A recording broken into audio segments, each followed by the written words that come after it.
There's a yard in James Bay on the corner of Battery Street and Patton Avenue that gets a lot of attention in the neighborhood, and it's not just for its clucks and quacks. Urban agrarian Chris Adams has turned this little property into somewhat of a model for sustainable urban farming in Victoria.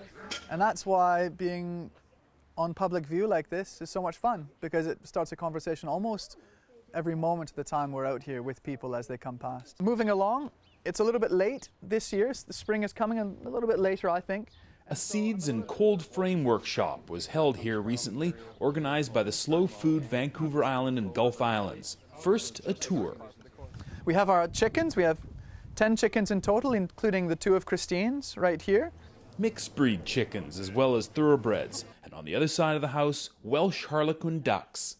One of the things that I've really enjoyed over this last year is integrating the animals in with the vegetables, and that's kind of like my holy grail. It's a big dream to get those 2 things combined.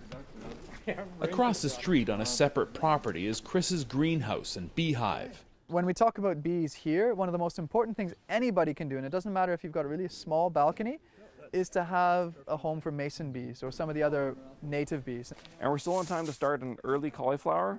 Next up, Jeff Wright from Old Country Seeds talked to us about good planting methods for all seasons. So if you want to grow some things like overwintering spinaches, like ta-da, that guy right there, or some of the winter lettuces, you want to make sure that you've started them basically in August.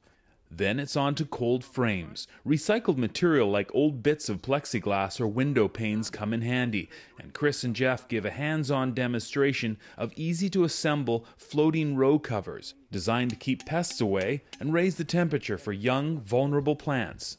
Really important to talk about what we can do to get an early start, and that makes us think about what we could have done to get a later carry-on from the autumn. It may look like a fair bit of work, but avid urban agrarians say even a little effort in the garden saves your family a lot of money, not to mention the health benefits, the obvious and delicious results of backyard labor. When my wife and I, many years ago, looked at our expenses, our two biggest expenses were rent and food. Okay, the rent, it's hard to avoid, but the food was taking up at least a third of our budget, because we buy good food, and we always have. We enjoy good food, and that's not to us a luxury, it was a necessity.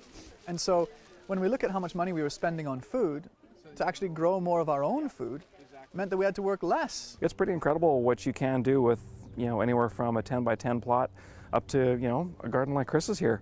He can have some real food security here. Watch for more workshops from Slow Food Vancouver Island Gulf Islands. You can contact them at slowisland.ca. For Feast TV, I'm Jonathan Bartlett.